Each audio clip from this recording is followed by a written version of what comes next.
I'll bite, Judd. What's the bottom of the truth? Well, sometimes that is better.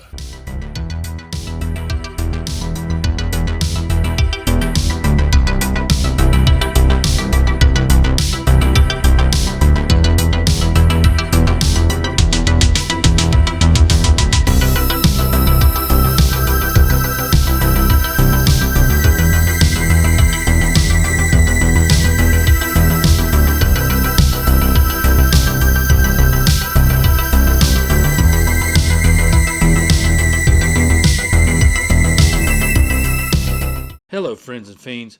Welcome back to another Blood and Guts, Hail to the King, where we talk about the works and the film works of Stephen King. And with me, as always, is Pennywise the Clown. Matt, how's it going, Matt? I'm floating too, Evil Adam. How about you? Floating too? Georgie. You know Georgie knows. Yeah, it's good enough for him. It's good enough for Georgie. And tonight we're going to be talking about It Chapter 2. I feel like this is a pretty good addition to the It series. I know it gets a lot of flack, but I feel like it's pretty damn good. I enjoyed it a lot. Now, I do have like a little bit of picking nits, which kind of just goes back to it being almost 3 hours. So there's a little bit of pacing issues where I kind of think they could have tightened up a little bit. Yeah. But overall, I still think it's a fantastic movie. Yeah, and we got some great iconic scenes. We got some good acting in this. And one of the things I want to touch on is the casting. Love how the children were contacted. You know, who do you want to play your adult selves? Mm-hmm. And they responded.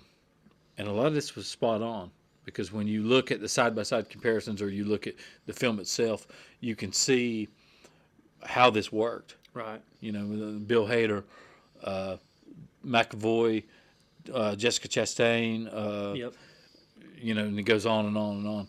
But I feel like this was great. How do you feel about it? Well, I thought it was fantastic. Like I said, in doing research, I've seen some bits where it said the kids suggested all of them, but I've seen others where it was just Bill Hader and Jessica Chastain. Which either way, the fact that if you knock two of them out of the ballpark with what they picked, that's amazing because it's talking about how Bill Hader was very flattered by the fact that Finn Wolfhard, who he never really met, would think of him to be in that part to play Richie. And like I said, it's just a fantastic casting. I thought everybody fit the part well for if you think about the novel and what was written. I think they bring it to life. Yeah, and some iconic scenes in this one that I really enjoyed personally. And some of my favorite scenes is especially the Chinese restaurant scene. Yep. I love it because they're all kind of getting reacquainted. They're all kind of like having drinks. They're having food. They're letting their guard down a little bit. Mm-hmm. And then the malevolence of Pennywise kind of creeps into the background just a little bit and then heightens the tension there. And what I love about it too is like you said, it's almost too like their memories are slowly coming back to them too because they're still kind of like in a haze. Yeah, because when you leave, you forget. Right. You know, it kind of gets foggy. Mm-hmm. But they're all coming from, you know, I wouldn't say they're all coming from a troubled, you know, adult life, but there's definitely some troubled waters in certain lives. Yeah. And, I mean, you think about Bev now, hers is definitely trouble. Like, you definitely know, kind of that troubled marriage and all that good stuff. But like I said, they definitely have their own issues they're working out. And when he, you know, obviously, you know, takes his life in the Stanley. Yeah, in the tub, Stanley, and you know, just can't dare to confront it again. You know, it's a very serious scene. It's a very, you know, somber scene. You know, for people battling, you know, depression, suicidal thoughts, and it's. And I thought it was well done too. Like a spoiler alert, where they read the letter at the very end of the movie from Stanley about how he basically was talking about how he knows he has to take his life because in taking his life, it's going to make the group stronger than if he was there to bring them down. Exactly. So in reality, like, you know, he was thinking more about them and what he could do to help them out, and he thought ending his life would have been the way to go. Yeah, and I mean, in the theater, sitting there watching that, in the dark of the theater, you know, that hit hard. Mm-hmm. That was a good scene. One of my favorite scenes in this one too is like actually whenever like Bill is trying to help save that kid that goes into the fun house. Yeah, and like Bill Skarsgard just does a great job of like of stringing Bill along to even get him in there, almost make him feel like he's got a shot at saving that kid, and then just busting through glass to get that kid. I like the way they build up the tension in that scene was just very well done by Annie Muschietti, who returns to direct this one. But the setup to it, and just like I said, the great mix of practical effects and CGI, how they blended in pretty well to make it seamless. And this is why you have, I'll use the term lightly, horror remake, and but this is why you have horror remakes that work really well, and then counterpoint horror remakes that don't work well at all. Yeah, and I feel like the direction, the casting, the practical effects, the settings, the scenes, all that stuff comes together to make this work. Well, I'm gonna do you one better too, though. This is one where you actually feel like we did earlier, like the Pet Sematary remake. And I don't want to say they full on disrespected the source material, but I think in this one he just respects the source material a whole lot more than what we've seen those other remakes that fail do, because they want to take something, and I understand that you want to give it a little bit extra flavor so you have a reasoning to remake it. Exactly. But sometimes they get too far away from what made the original so great that it kind of loses its essence. Yeah. But this one doesn't do that. No. This one adds a little spice, a little meat and potatoes in there. Right. And then touch base on a scene that I know that I love. I think you dig it a lot too. Is when Bev goes to visit the old apartment, and you got that creepy old lady, and you all know it's coming because they hinted at it a little bit in the trailer, but you didn't know quite what was coming. And when you got that creepy old lady, and there's just this element of there's flies, it's all dingy and dark and dirty, and the old lady seems to freeze, and she's just almost like she needs to reboot. she's buffering, and then she kind of scattered, so she's like, hey, would you like some cookies? I got some cookies, all that kind of stuff. And you're like, nah, we're good on the cookies.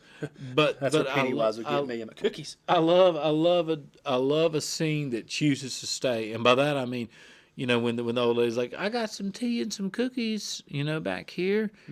You as the audience member, you're going, nah, I'm good. I'm good. I'm about to. I need to bounce. And the scene goes, no, you're going to stay, and you're going to see what happens. Right. And so now you're kind of sitting in your theater seat, your couch, wherever, and you're like, well, I guess we're going to have to see what happens. Yeah. And what happens is, very creepy, very odd and crazy. And I love it. And I love the flashbacks. I love the casting. I just think it's as far as a remake goes, with an additional, I wouldn't even go as far as to call it a remake. I would call it a remake with some add-ons. Yeah. And I think it works pretty well. Piggybacking off that scene, that's another great scene, like I said, where the tension, he does a great job of just slowly building up that tension, because everything kind of starts off normal, having that good conversation, and then there just seems to be some things that's just a little bit off. Yeah. And then when she finally does get up, you think, well, maybe things are fine. Also, you just see her kind of You scatter see in the that background. naked old lady just shuffle along the background like a cockroach, and you're like, yeah, no, this is not good. Yep, and that's where they put their foot on the gas, and it's like, okay, now it's time to scare you. Now we're going to get you. And there's scenes in this film that are like that. And I love the scene when they rediscover their little underground, I don't know if you want to call it, it's not a treehouse, obviously, but the little fortress. Right. I love it. And they're kind of, rediscovering their totems. I guess you would call them totems that they've used to kind of almost like together. it's almost like they're having to sacrifice that to give them power. They have to go find something that's close to them. Exactly. And I love that, because it kind of leads to the flashbacks. The Barons we were talking about earlier, yeah. Yeah, and they got those little totems that they hold near and dear, and what it means to each of them, and you kind of have those little moments. So you're touching on these little moments from childhood into adulthood. It's really well executed. It is, and like you said, they do a great job too of mixing in scenes where they kind of cut back to the kids and have some extra scenes, and they actually had to go through and de-age the kids because after a few years they started getting a little older. But like I said, it's seamless how they do things. Yeah. But like I said, just talking about that and them getting those, what you call them, totems. Yeah, the totems. Like I said, that was a great job. Like I said, we're like just seeing what it means to them and what brings back and how it brings back their memories too and gives them strength. It's just very well written, and just seeing them come back together in the adulthood. It's kind of like you said, like there are pieces like in the made-for-TV version. I'm sure we'll cover that more in depth later down the road. Yeah. But like it's a good companion piece for me because there's things where in the miniseries I think may do a little better, but where it fails, this one exceeds. Is that connection? Yes. Yeah, and like I said, I thought it was very well done. And then you have these moments where you know you have these moments of evil with him escaping the asylum. Yeah, Bowers. Yeah, Bowers escaping the asylum, all that kind of stuff. Finally, gets the knife again, all that kind of old crazy stuff. And watching Pennywise pop up to lure him out. Yeah, Pennywise pops up, he lures him out, and you just, it's so well done. Excuse me, it's so well done that I feel like, that we talked about in the first coverage of it, chapter 1, where the town seems evil. Yeah. Like the adults, they don't pay attention. They want to turn their heads. They want to look away. Changed. Nothing's changed. Yeah, nothing has changed at all. So you have the adults now in the town who are still, blind to the evil and don't want to pay attention to it. Yep. And so it leaves it to be, especially those scenes where the town almost seems empty, but it's not. Right. And you have this very eerie feeling, and I love that eerie feeling. You just kind of, I remember watching both films in the theater and feeling that eerie feeling in the town, and it just kind of sends a cold chill down. Nothing more speaks to that than when Richie actually has his encounter with Pennywise, and he's kind of out there in the courtyard, and there's nobody around. And Nobody. You see, Pennywise. Yeah. Coming to. So you really hit the nail on the head with that, because not only does it give you a sense like that the town don't care, there's nobody there, it does make them feel alone. It's them against the world. It's them against the world. It's them against it. Yep. And and even as adults, nobody's going to help them. Even adults, nobody's going to help them. It's them, and they're off living in L.A. and New York and so on and all these big fancy places, and they come back to this town. Mm-hmm. And it almost brings it all back onto them. Right. I love it. I absolutely love it. I do too. And I mean, this is a good time to segue, like bring back up the great actor Bill Skarsgard and how he totally nails Pennywise again in this performance. Yeah. And one of the things I was reading when I was doing for his sake, and I know he was happy with, the original makeup took him about 5 hours to apply. Yeah. But by the time they got to this one, they actually had it streamlined where he could get into the costume in 2.5 hours. So I know that helped him, and it helped his performance as well. He talked about in interviews because he was almost depressed because in the first movie he was surrounded by kids and he loved the kids, but he said they kind of kept him away because they wanted the scares to be genuine. But when he was there, he always wanted to make sure, hey, this is a movie. Y'all are gonna kick my hind end now. But he said he actually got to enjoy being with the adults because then he can cut up and be himself. And it led to one of the funniest encounters with Bill Hader. when Bill Hader asked him, what kind of CGI are they doing with your eyes? He's, oh, you mean this? You mean this?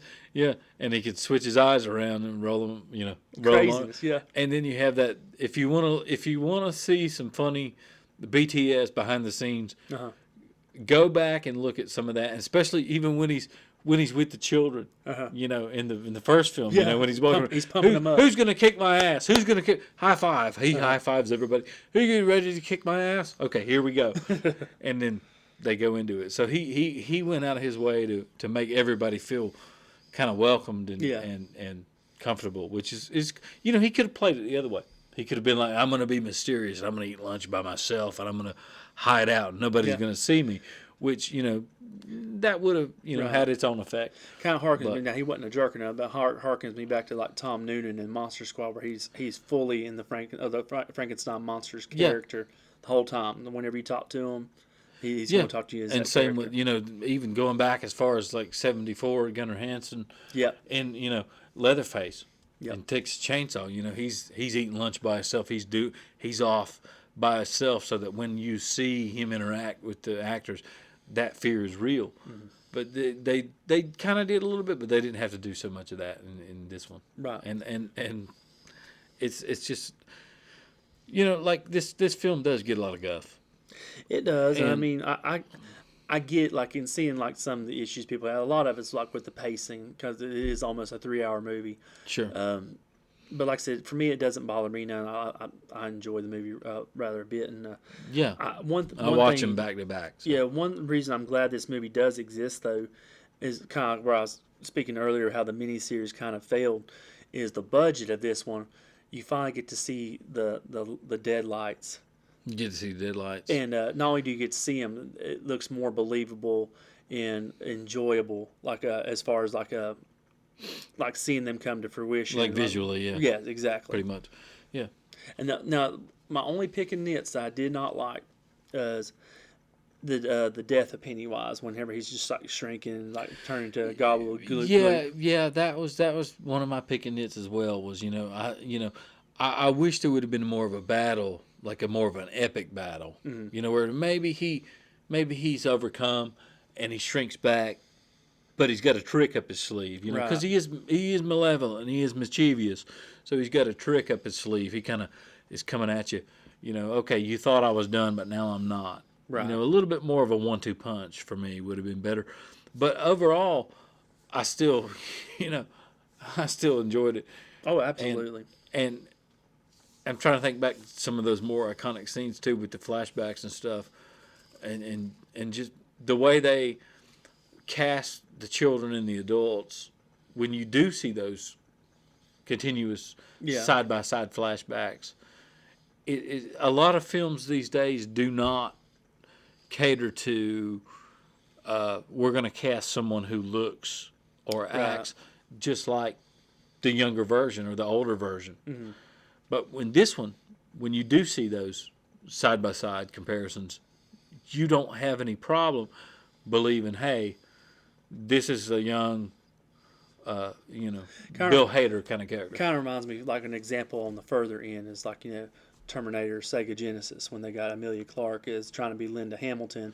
Yes, and exactly.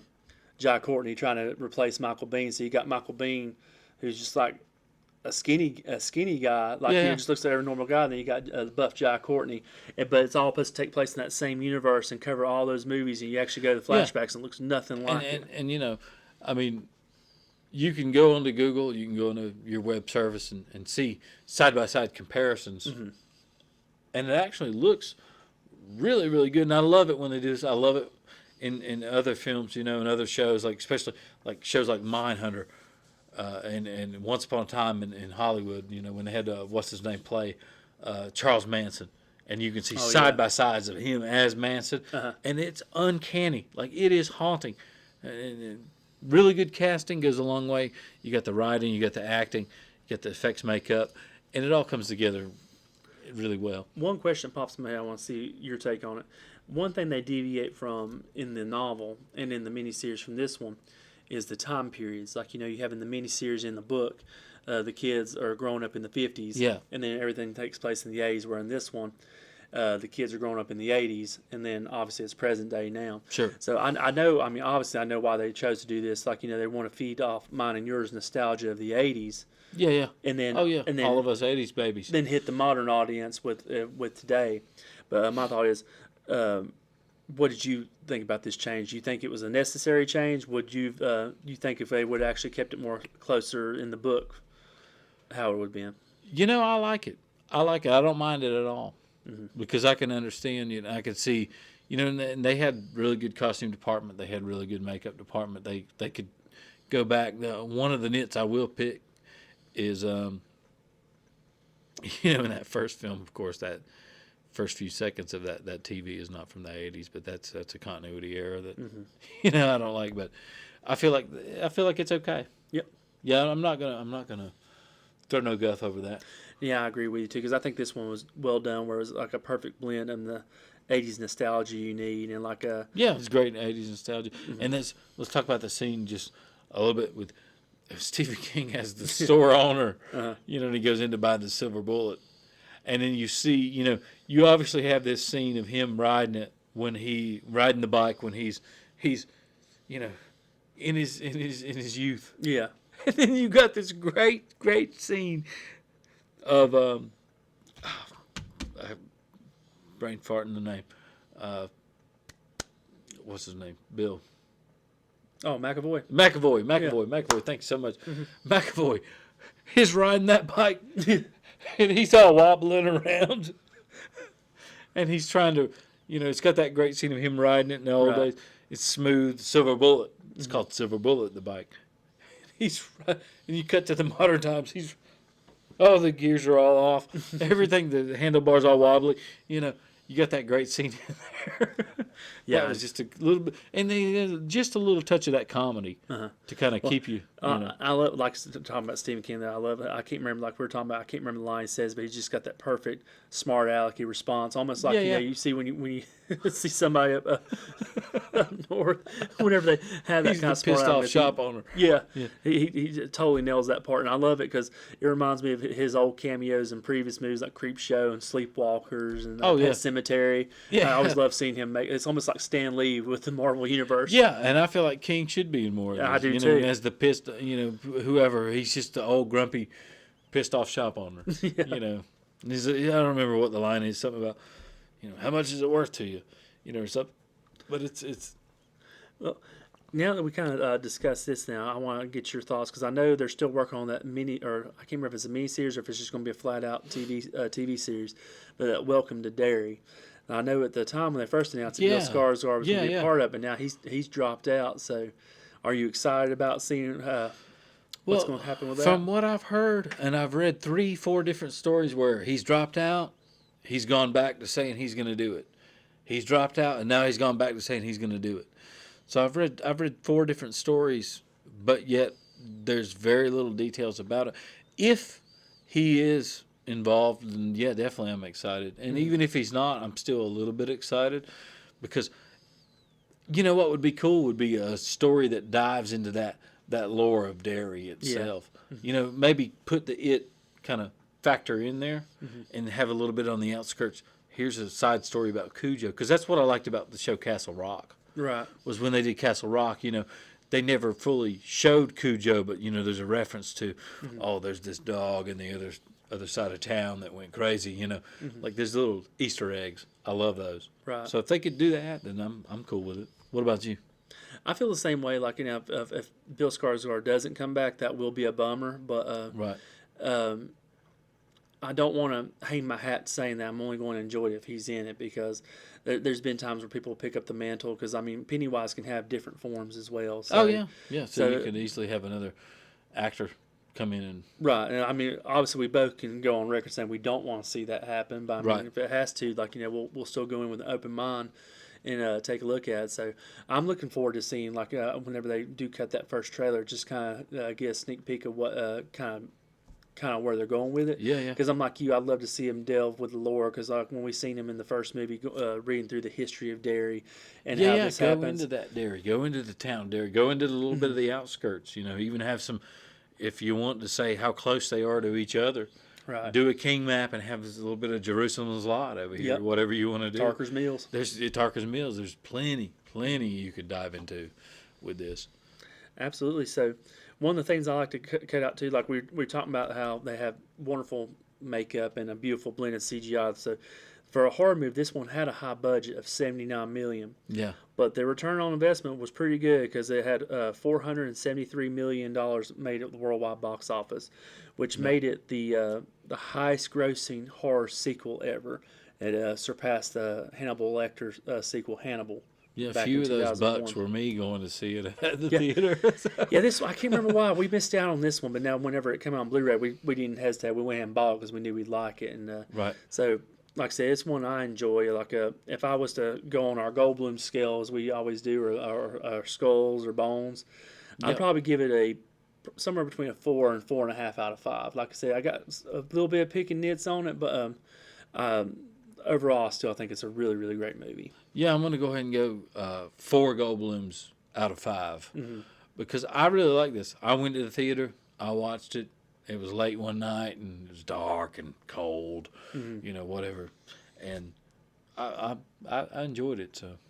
So let us know what you think, Fright fans. Did you enjoy this movie? Did you think it was like middle of the road, or did you absolutely hate it? Just let us know in the comments, because this one, like Evil Adam said, it seems to get a little bit of guff and there's a little bit of divisiveness to it. So either you really like it or really hate it, but we'd like to hear from you in the comments. And as always, if you haven't subscribed already, join the party. We'd love to have you. Join us. Join us. Yeah. Join us. You'll float too. You'll float too. And as always, friends and fiends, remember, blood and guts.